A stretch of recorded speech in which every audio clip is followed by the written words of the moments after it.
this.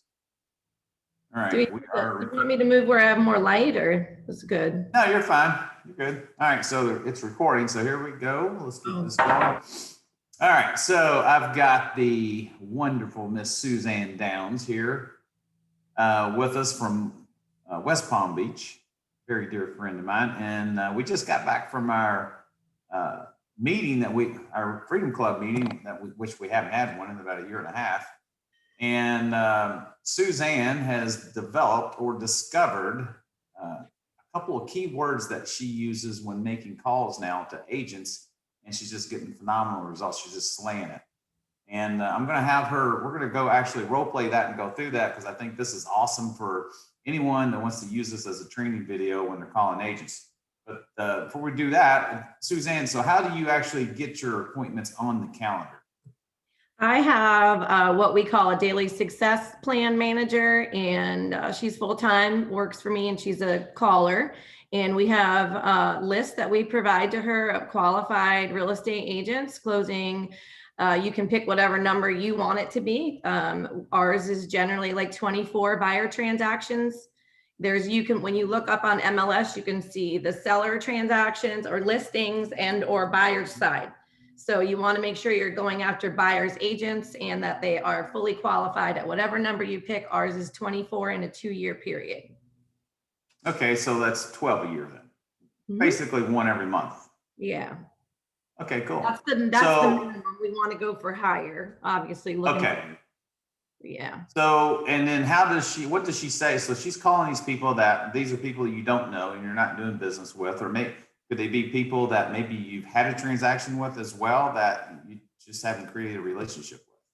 Well, there are a few things, a few ways that we get these agents. And yes, one of the main ones is all the processes that we have and systems in place to wow the listing agents with our communication.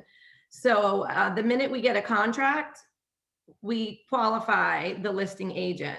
So on our pipeline meetings and our reports, on every transaction, there's a list buyer's agent, how many numbers that they've done in the last 2 years, and the listing agent. If those are higher numbers, then we go after them right away. And then we have Agent Mastermind. We do a video every week and send it out. And everybody that signs up for Agent Mastermind, I also do the same, qualify them. If I send the name over to her, she looks it up. If they have good numbers, then she tries to get an appointment with them. And then we also have, we get lists of offices, like say a Keller Williams office, we get their roster and then just go through that and pick out that way. And I don't know in your area, but our MLS now has moved into where you can just search by the amount of transactions they do. So we put together qualified lists and then she makes the phone calls. Awesome. All right, that's a great idea. So then when she makes that phone call, which script is she using? There's several scripts in the Freedom Club, Mortgage Marketing Animals. We pretty much go off of those scripts. One of the things they use is that, we've heard great things about you, and, Suzanne loves to talk to successful real estate agents, and, she has a team, and if for nothing else, she just wants to meet you, get to know you, and for nothing else, maybe we could share some business ideas. Awesome. Okay. So basically just following that script. Okay. So then after she makes the call and that agent says, okay, I can do that Tuesday at 10 o'clock. It gets put on your calendar. And then you make that call at 10 o'clock. Walk us through how your conversation proceeds from that point. Okay. You mean as soon as I get on the phone with them? I'm sorry. Yeah. So I'll be the real estate agent. So okay. Here we go. Ring, ring. Hello. Hi. I'm basically right away just saying I'm so glad to meet you. Thank you for taking the time. I know you are very busy, and thank you for taking the time to get to know me better. No problem. I look forward to it. How have you been? I'm good. I say I'm good. So basically we start into frogging and, family, recreation, occupation, and goals. And I'm basically natural at that. So it's pretty easy, just basically always talk about, I happen to have 4 daughters. So that's a good I say, well, if they have any children, and then we start talking about, the family stuff. And one of my favorite questions to ask is, what do you do for fun? Awesome. Yeah, that kind of opens up, at some point you can always work that into the conversation. My beginning go-to actually is, I'll just say, tell me a little bit about yourself and your business. Really, really want to know about what do you got going on? Is it just you? Do you have a team? And then everybody likes talking about themselves, right? So they start talking about themselves, and then kind of move into some more personal stuff, and then work into the business. Right. So you do the frogging for 5-10 minutes, let them talk about themselves, kind of get them comfortable with you. And then you go into pitching yourself and your team. Yep. How does that go? So then I said, okay, well, let me tell you a little bit about myself. I'm Suzanne Downs, and I have been doing mortgages right here. I'm in Palm Beach County for 35 years, and I've owned Palm Beach Mortgage for 20 years. And this April will be 20 years, and I'm really proud of that because, everybody, I went through the crash. I call it made it through the rain. And everybody around me at the time, large banks, small companies, all my friends, everybody went out of business, but we did not, because we built our business. My business model is 100% realtor referral partners. I say, I love, don't get me wrong, I love helping people buy homes. I'm still that cliche person 35 years later that's what, it makes me feel, good inside to help someone purchase a home that, could not have done it without me. And that's amazing. And we offer them the best customer service that we possibly can. But my client is you. I built my systems and processes around you, the real estate agent. Everything that we do is built upon making your life easier. It's 100% communication. We figured out a long time ago that the biggest pain for real estate agents was communication. So and then I go into the processes that we have. I start with, all the way from pre-qualification, this is the other, little nugget of goodiness. So we're on the Zoom like this, and, I say, I know that, we'll start from when you give me a name and number, everybody on my staff. And, if you're just a loan officer, just say everybody who works behind me, we're all on board with when a real estate agent gives us a name and number, they're handing us their paycheck and they want to know, can they cash it?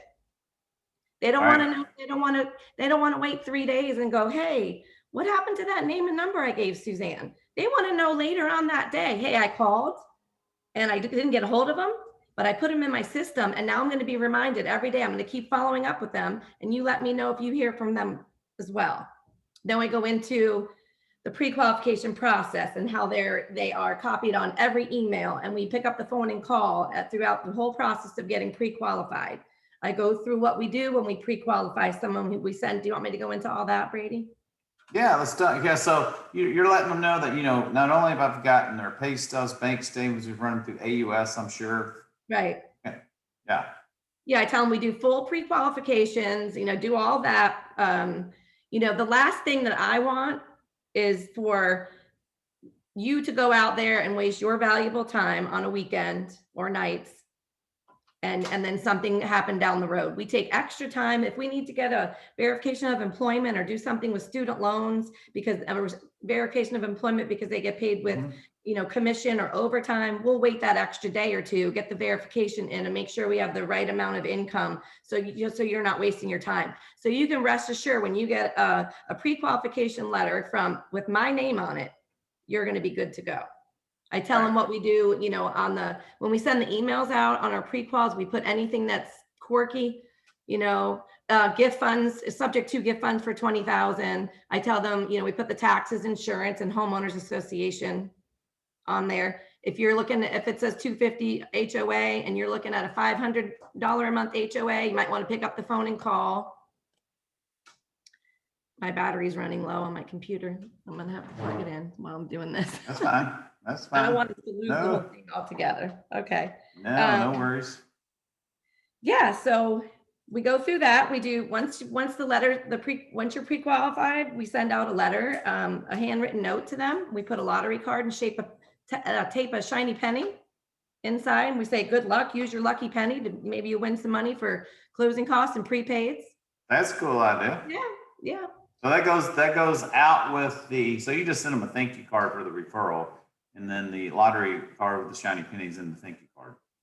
No, that goes to the buyer. So they Oh, the lottery card goes to the buyer. The lottery card goes to the buyer. Then I say, you know, getting a mortgage, if you ever gotten one's not fun. It's just not. And we try to make it as fun as possible by doing these little things. Then once they're pre-qualified, they go into my system and they're under pre-qualified looking. And every Thursday, I'm going to call your buyer to keep them engaged. We don't want them out there looking on a Sunday, going to another agent's house and then looking at another agent's house, and they're the listing agent and they take them. And what are they going to say? Oh, you need to use my mortgage person. And now we both lose. So every Thursday, we're going to call them and we're going to say, hey, Mr. Buyer, are you going to be having some fun this weekend? What are you and your family doing? Or are you looking at houses with Brady? Oh, you're looking at houses? Great. I want to let you know that we're around all weekend.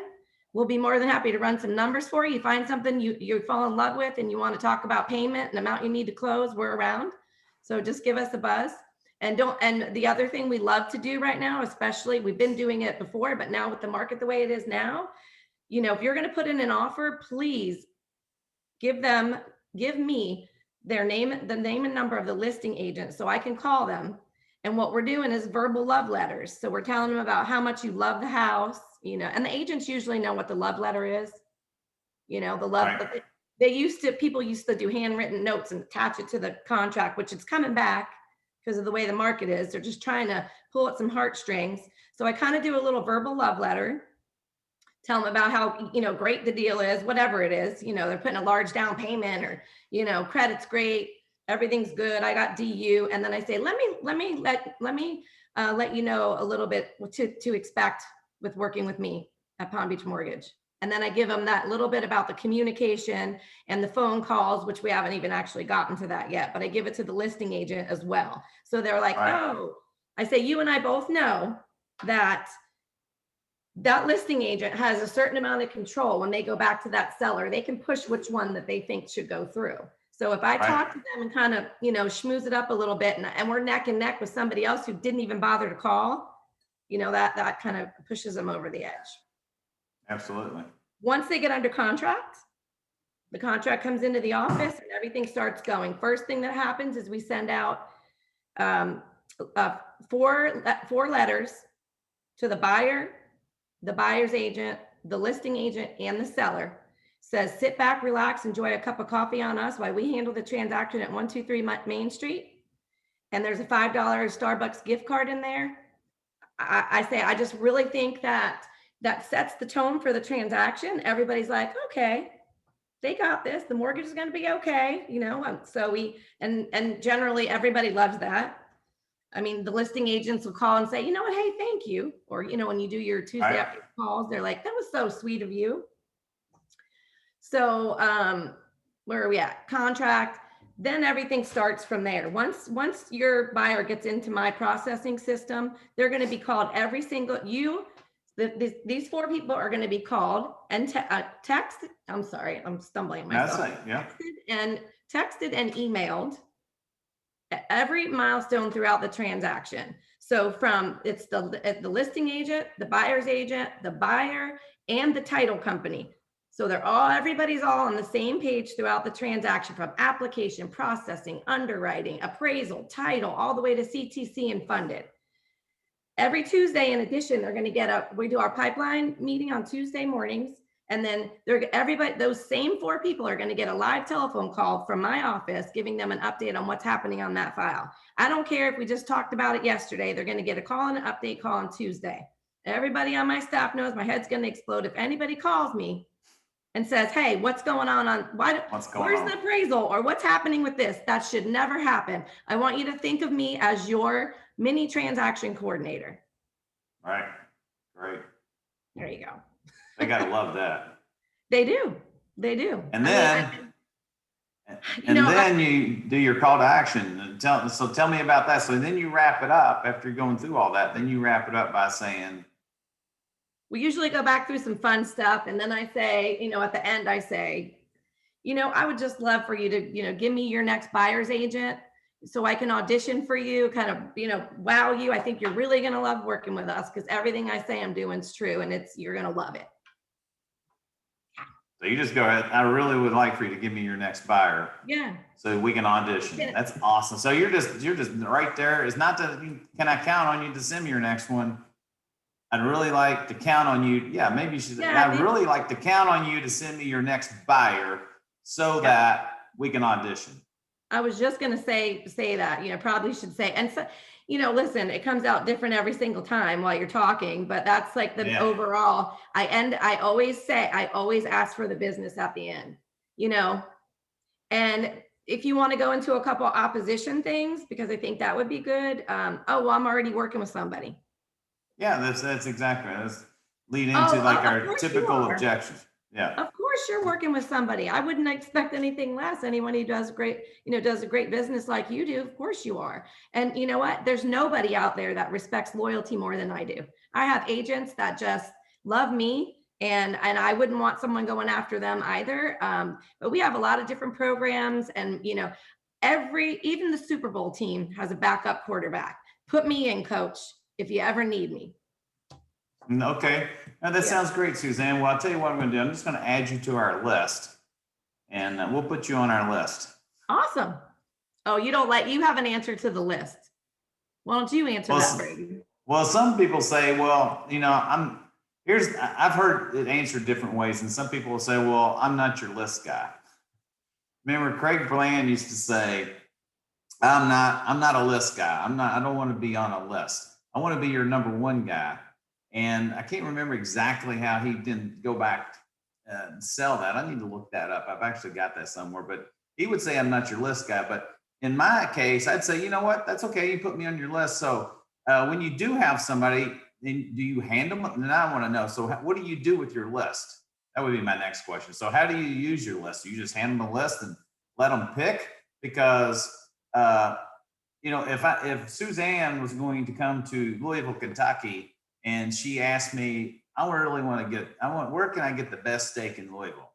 Well, I'm not going to say, well, let me give you a list and you can pick from the list. No, I'm not going to do that. I'm going to say, look, I can give you 2 or 3 names, but if it was me going to get a steak, then this is what I would do. I would go to this steakhouse. This is my favorite. This is the best. This is the one I know always is going to make it perfect. And I never have to even worry about my meal being nothing but phenomenal. That's the way I would want to be referred if I was on a list.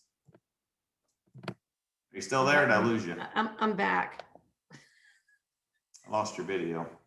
Okay. There you go. At least I got your picture. There you go. Yeah, sorry about that. That's kind of what I would say about a list. That's like, okay, let me give you 3 names. So Suzanne, let me ask you a question. So if you're going to put me on your list, is there somebody on that list that you prefer them to use, or you really don't care who they pick? Because, earlier I just told you, when you give me a name, you're giving me your paycheck. Mm-hmm.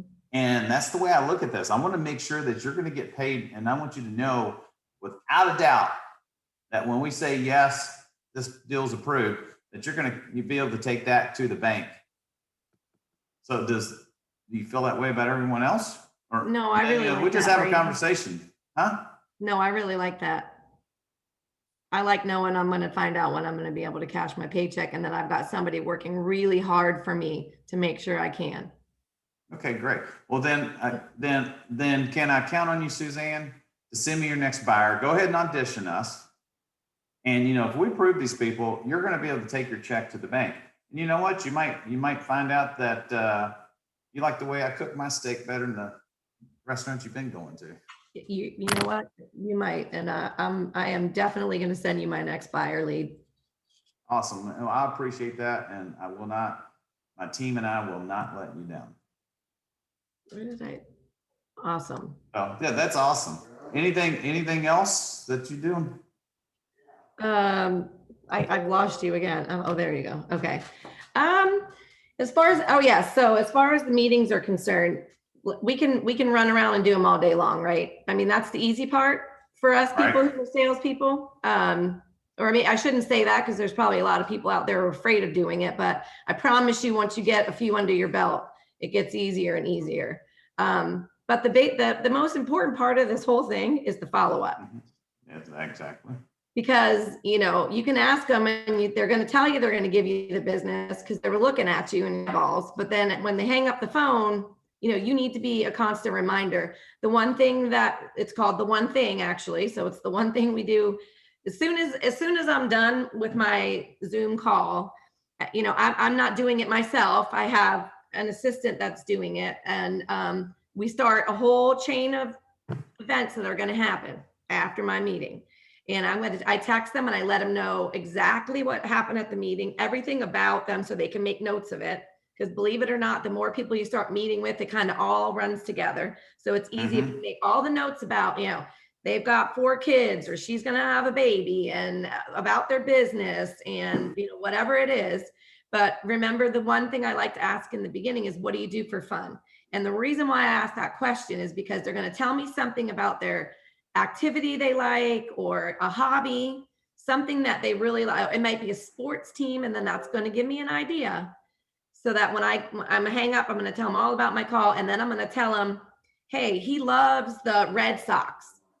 Go find me a Red Sox baseball paperweight for the desk.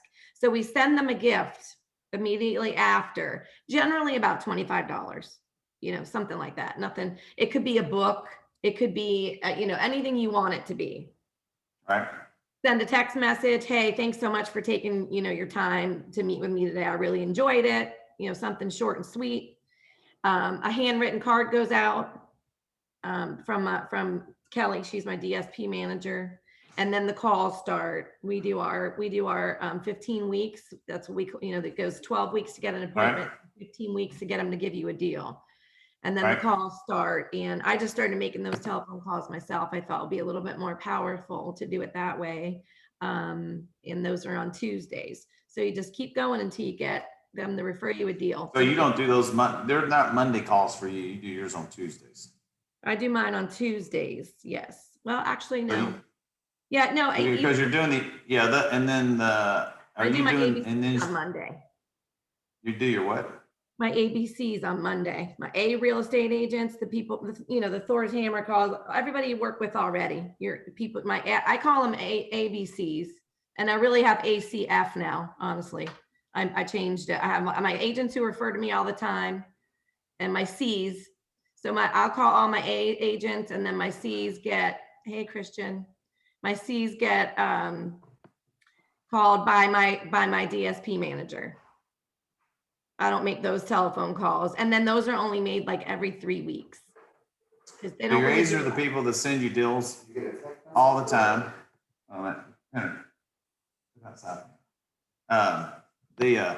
So the A's are the people that are always sending you deals. The C's are occasional deals, and the F's are people that aren't sending you anybody.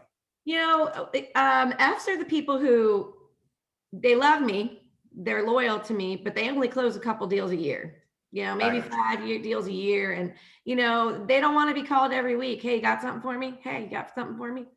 You know, because they don't, and it's, you know, like what does Carl say? You know, you don't want to remind them that they suck. Yeah, that's true. And you do that every week. Yes, sir. Get a hold of everybody every week. Yes. Yeah. Wow, it's a lot of calls. And then Fridays we send out text messages to everybody. Yeah. Do you use phone burner to make those calls, or you just dial them up? We do use phone burner. I found, you know, we're going to be completely honest and transparent here. I was having Kelly do those calls for me for a while. And, you know, after a while, you know, you're dealing with people. They know technology. They know what's happening. And then, you know, they know when it's a sly text that comes through, and they know when it's a mass text, and they know when you're using a system like phone burner and leaving a generic message. So the last month or so, I've been doing just you know, dialing myself and doing it. I think that you can do a nice mixture of both, but you definitely should be doing the regular phone calls as well. Like, you know, they want to say, you know, hey, hi Brady, Oh, Right. did you get your house done? Not like, hey, yeah, it's Suzanne, just checking in with you on Monday, see what's going on. Hope you had a great weekend, and see if you had any buyers that you're working with right now that I could help you with that you picked up over the weekend. They know I'm saying that to everybody. Right. So how long does it take you to make all those calls on a Just a Monday? few hours. I Well, have, how many agents are you calling? I have, you know what, is it like, I think there's like 50 something. Okay. I get a lot of voicemail. Yeah. I get a lot of voicemail and dialing it. So then that's kind of quick, but at least it's a regular voicemail. And like, Right. I was away this week, so Kelly did it this week. And I also asked her to just dial normal, because I think even when I started back doing the regular phone calls, they weren't answering. And then I got a couple, oh, I thought it was still that, generic thing that you were doing. So Yeah, I have but to, go ahead. yeah, but it's not, and so you're making those are the people, but you're not actually you're not doing the are you doing the follow-up calls every week on the ones that you just met with that haven't sent you anything yet? I've just started. Yeah. I just started. Okay. So what day are you going to do those on? Mondays as well? No, Mondays, ABCs, Tuesdays, 15 weeks. I kind of maybe split it up a little bit. They roll over into the next day sometimes because, you get busy and start doing something. Right. I don't time block myself as well as I should. And then Tuesdays, I also started doing, I call the listing agent and the buyer's agent on Tuesdays on all the purchase transactions in our pipeline. And then Kelly calls both borrowers, because I was remiss for a really long time not doing that. We were just calling the main borrower, and you're asking them for business. You're asking them, who do you know right now that, is looking to buy, sell, or refinance? Can I count on you to send them my way? Well, the buyer has one sphere of influence and works over here all day, and this buyer has another sphere of influence. So you're exactly right. And I did the same thing. We just started doing that as well. Courtney makes those calls for me. And I'll tell you the other thing about that as well is that if you're making those update calls and you're talking to just the husband or just the wife, the main borrower, which one that is, right. What we found out is that they don't always go home and tell each other, oh, Brady's office called and this is what's going on. They don't, communicate that great. well. And then the other person's like, what's going on with my loan? Oh, well, we just talked to your husband today. Right. Mm-hmm. So that's another reason to do that. But that's a great point that they both have spheres of influence. And the title company. So she calls both borrowers in the title company, and I'm calling the agents. Right. So when you call the title company, or you ask them, so have you had any deals that's fallen through lately? Yep. She asks every single, that's the thing, as you and I are both owners, and, to pass that information down, through the ranks, is that every single solitary phone call that comes out of this office is an opportunity to get more business in the door. And it's everybody's job to do that. Exactly. It's everybody's job to do that. You're right. It's everybody's job to do that. Yeah. Well, girl, you're so awesome. I love you. So are you. I love you too, buddy. And I appreciate you taking time to do this. This is going to help a lot of people, I'm sure. So I'm going to save this, and I'm going to send you a copy of it with the password so you can download it and put it in your training information. I'm going to do the same, and then we'll share it with anybody else that would like to have a copy of it. Awesome, awesome, awesome. All right, babe. You have an amazing rest of the week. It's so good to see you this week, and talk to you soon. Talk to you soon. Bye. Bye.